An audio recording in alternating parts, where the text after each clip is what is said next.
Good morning class. आज हम लोग आपदा प्रबंधन के बारे में पढ़ेंगे। आपदा प्रबंधन किसे कहते हैं? जब कोई विपत्ति आती है जैसे भूकंप, ज्वालामुखी, उसके लिए जो हम उपाय करते हैं, सुनामी, ज्वालामुखी, भूकंप, बाढ़, आग लगना, जंगल में आग लगना, समुद्र में आग लगना, उसके लिए जो हम प्रबंध करते हैं वो आपदा प्रबंधन है। Disaster management. भूकंप, अर्थक्वेक, भूकवच में अचानक कंपन होना अथवा भूकवच के अचानक थोड़े क्षण के लिए हिलने को भूकंप कहते हैं। भूकंप के कारण भूपृष्ठ का कुछ भाग आगे या पीछे, ऊपर या नीचे होता है, इसलिए भूपृष्ठ सरलता से हिलता है। भूगर्भ में निर्माण होने वाले धक्के व लहरें जमीन के अंदर और ऊपर के पृष्ठ भाग पर सर्व दिशा में फैलते हैं। भूकंप नाभ के ठीक ऊपर भूपृष्ठ पर स्थित बिंदु को भूकंप का केंद्र बिंदु कहते हैं। तीव्र स्वरूप की लहरें धक्के सर्वप्रथम केंद्र के पास पहुंचते हैं, इसलिए वहां हानि का अनुपात सबसे ज्यादा होता है। भूकंप के धक्के सौम्य अथवा तीव्र दो रूप के होते हैं। मतलब भूकंप दो प्रकार के होते हैं, सौम्य और तीव्र। सौम्य से कम नुकसान होता है, तीव्र से ज्यादा।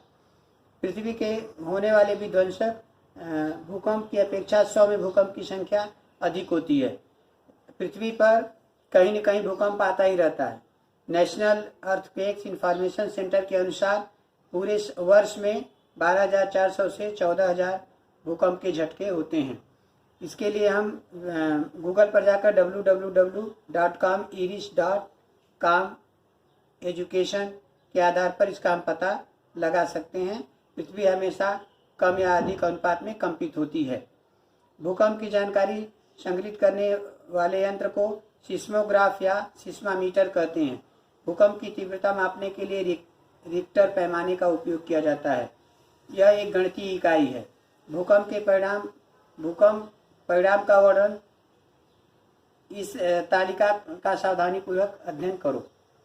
भूकंप के कारण, पहला कारण ज्वालामुखी का विस्फोट, दूसरा बड़े बड़े बांधों का जमीन पर पड़ने वाला तनाव, तीसरा खदानों को खोदना, चौथा जमीन के अंदर किए जाने वाले परमाणु परीक्षण, पांचवा भूपृष्ठ के अंतर्गत भाग से पानी रिसता है अथवा जमीन के अंदर प्रचंड उष्मा से पानी की भाप बनती है और यह भाप कमजोर पृष्ठभाग से बाहर निकलने का प्रयत्न करती है, तब भूकंप होते हैं।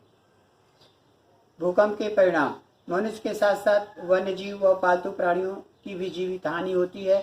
बहुत बड़े पैमाने पर आर्थिक नुकसान होता है। बिजली के खंभे, पाइपलाइन, घर, इमारत, रास्ते, लोह मार्ग उध्वस्त हो जाते हैं। जैविक विविधता की हानि होकर परिसंस्था को खतरा होता है। नदियां, नाले, इनका अचानक प्रवाह बदलता है। शहरी भागों में आग लगने की संभावना अधिक होती है। समुद्र तल में भूकंप होने पर सुनामी लहरों का निर्माण होकर समुद्र किनार पट्टी पर बड़े पैमाने पर हानि होने की संभावना होती है। भूमिगत जल स्तर ऊपर नीचे होता है। भूकंप के बारे में सतर्कता। भूकंप के समय यदि घर में है तो हमें क्या करना चाहिए? किसी टेबल के नीचे छिप जाना चाहिए और खंबे, जो पिलर होता है घर के पिलर के पास खड़े हो जाना चाहिए। पलंग के नीचे छिप जाना चाहिए। और यदि भूकंप आ रहा है तो हमको स्थिर नहीं रहना चाहिए। भूकंप के आधार पर हमको अपनी जगह बदलते रहना चाहिए और अपने बचने के लिए अपने घुटने पर हाथ रख करके अपने चेहरे को ढक लेना चाहिए। चलते समय अगर भूकंप आ गया तो बाहर है तो वहां पर ऐसे स्थान पर खड़ा होना चाहिए जहां पर बिजली का खंभा, वृक्ष न हो और वाहन बंद करके वाहन के अंदर ही रहना चाहिए। भूकंप के समय ये बातें नहीं करनी चाहिए। लिफ्ट लगी है तो लिफ्ट से जाना आना नहीं चाहिए, सीढ़ियों का उपयोग करना चाहिए। अत्याधुनिक एक ही जगह पर असुविधाजनक स्थिति में तक न बैठे, बहुत देर तक न बैठे, शरीर में थोड़ी हलचल करें। भूकंप के बाद बिजली में शॉर्ट सर्किट के कारण आग लग सकती है। इससे बचने के लिए घर के मेन स्विच को सावधानीपूर्वक बंद कर देना चाहिए। इस समय मोमबत्ती, लालटेन, माचिस का उपयोग कभी नहीं करना चाहिए। बैटरी या टार्च का उपयोग करना चाहिए। भूकंप रोधक इमारतें। जमीन के विस्तृत सीमा तक हलचल होने से कोई खतरा नहीं होता है। ऐसी जगहों, ऐसी खुदाई करके पिलर बना करके, खंभे बनाकर जो इमारत बनाई जाती है, तो ऐसे इमारत निर्माण कार्य को भूकंप रोधक निर्माण कार्य कहते हैं। इमारतों के निर्माण कार्य के लिए भारतीय मानक संस्था ने कुछ कोड बनाए हैं। IS 456 के अनुसार ऐसे इमारत के निर्माण कार्य किया जाता है। उसी प्रकार भूमि रोधक, भूकंप रोधक का निर्माण कार्य करने के लिए IS 1392 भूकंप रोधक आलेखन की संरचना का मानदंड और IS 1392 भूकंप प्रावधान के संदर्भ में सशक्त कांक्रीट संरचना का तानी विस्तार का उपयोग किया जाता है।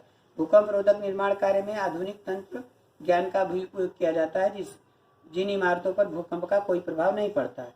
भूकंप की पूर्व सूचना प्राप्त करने के लिए किन किन साधनों का उपयोग करते हैं? Laser ranging, very long, baseline, Geiger counter, creep meter, strain meter, tide gauge, tilt meter, volumetric strain gauge जैसे आधुनिक साधनों का उपयोग करके हम भूकंप की पूर्व सूचना प्राप्त कर सकते हैं। आग, फायर, आग के प्रकार। आग बुझाने वाला जो यंत्र होता है उस पर इस तरह से अ, ब, क, ड, ई लिखा रहता है। तो कौन ये आग के प्रकार हैं? अवर्गीय आग के प्रकार में ठोस रूप के पदार्थ होते हैं। सामान्यतः ज्वालाग्राही में ज्वलनशील पदार्थ से आग लगने वाले जैसे लकड़ी, कपास, कोयला, कागज आदि को पानी से बुझा करके बुझाया जाता है। बवर्गीय आग में द्रव पदार्थों से लगने वाली आग। द्रव पदार्थों में पेट्रोल, तेल, वार्निश, विलायक, रसोई गैस, तेल, रंग, इसके द्वारा जो आग लगती है वो बवर्गीय या द्रव रूप पदार्थ से लगने वाली आग के रूप में विभाजित किया जाता है। वे पदार्थ पानी की अपेक्षा हल्के होते हैं और इसको बुझाने के लिए झाग वाले अग्निशामक यंत्र का उपयोग करते हैं। कवर्गीय आग गैस से जो लगती है आग, एसिटिलीन, घरेलू गैस, LPG जिससे खाना बनता है, उस गैस को बुझाने के लिए उससे लगने वाली आग को कवर्गीय या गैस रूपी पदार्थ से लगने वाली आग के रूप में वर्गीकरण करते हैं। डवर्गीय आग में रासायनिक पदार्थ, ज्वलनशील पदार्थ, धातु से लगने वाली आग जैसे सोडियम, पोटेशियम और कैल्शियम धातु सामान्य तापमान पानी के साथ क्रिया करती हैं और वहीं पर मैग्नीशियम, एल्युमिनियम और जिंक जैसी धातु उच्च तापमान पर पानी के साथ क्रिया करती हैं। दोनों समूह की धातुएं जब एक दूसरे से सहयोग करती है तो विस्फोट होता है। सोडियम, पोटेशियम और कैल्शियम जब मैग्नीशियम, एल्युमिनियम और जिंक के साथ मिलती हैं तो विस्फोट उत्पन्न होता है। ई वर्गीय आग, बिजली से लगने वाली आग को ई वर्गीय आग में विभाजित किया गया है, वर्गीकरण किया गया है। इसको कार्बन डाइऑक्साइड गैस से बुझाया जाता है। इस प्रकार से 3 प्रकार के अग्निशामक यंत्र होते हैं: झाग वाले अग्निशामक यंत्र, पानी वाले अग्निशामक यंत्र और कार्बन डाइऑक्साइड वाले अग्निशामक यंत्र। आग बुझाने की विधि 3 विधि है: ठंडा करना, पानी द्वारा जो बुझाई जाती है; आग को कम करना, आग को कम करने से तात्पर्य उस पर मिट्टी डालना और उसको ढक देना, ये आग बुझाने का दूसरी विधि है। तीसरी विधि ज्वलनशील पदार्थ को अलग करना, जैसे जो पदार्थ जल रहा है तो उसके साथ जो ज्वलनशील पदार्थ है, जैसे लकड़ी का सामान है, ज्वलनशील पदार्थ है, उसको दूर कर देना चाहिए। आग को बुझाने के लिए स्टीरअप पंप सबसे उत्तम साधन। अगर तुरंत आग लगी है तो सबसे अच्छा साधन आग बुझाने के लिए स्टीरअप पंप है, इससे आग आसानी से बुझाई जा सकती है। सावधानी और सुरक्षात्मक उपाय: गैस का रेगुलेटर जब उपयोग न हो तो घर से बाहर जाते समय, सोते समय, गांव जाते समय उसको बंद कर देना चाहिए। आग जोर जैसे चिल्ला करके लोगों को मदद के लिए बुलाना चाहिए। अग्निशामक दल को फोन करके तुरंत बुलाना चाहिए। अग्निशामक टंकियों का उपयोग किस प्रकार करते हैं इसकी जानकारी होनी चाहिए। और जो अग्नि से जो आदमी घायल हो गया है उसको आरामदायी स्थिति में बैठाइए, सुलाइए और डॉक्टर को तुरंत बुलाइए। इसके बाद है पर्वतशिला का गिरना। तीसरी आपदा है भूस्खलन, लैंडस्लाइड।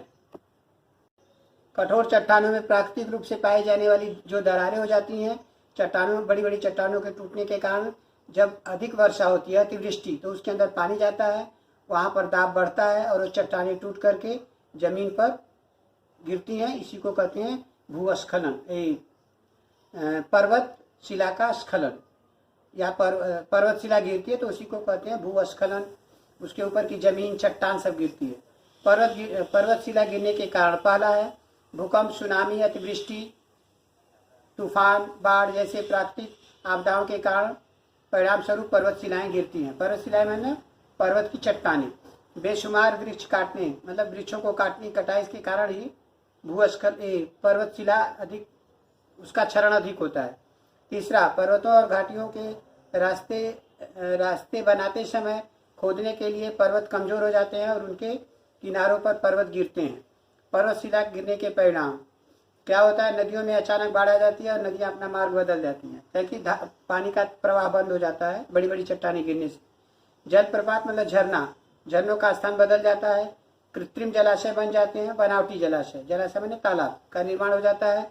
तीसरा, पर्वतशिला के गिरने से नीचे वृक्ष भी टूट जाते हैं, ढलान पर निर्माण कार्य भी ढह जाते हैं। ये सब पत्थर, मिट्टी, ढेर वृक्ष के नीचे सपाट क्षेत्र में गिरते हैं, जिसके कारण बहुत बड़े पैमाने पर जीवित और आर्थिक हानि होती है। यातायात के मार्ग बंद हो जाते हैं। लोह मार्ग पर्वतशिला के गिरने से यातायात में बाधा आ जाती है। भूस्खलन होने पर उस पर लगी वनस्पतियों का जीवन नष्ट हो जाता है। धन्यवाद।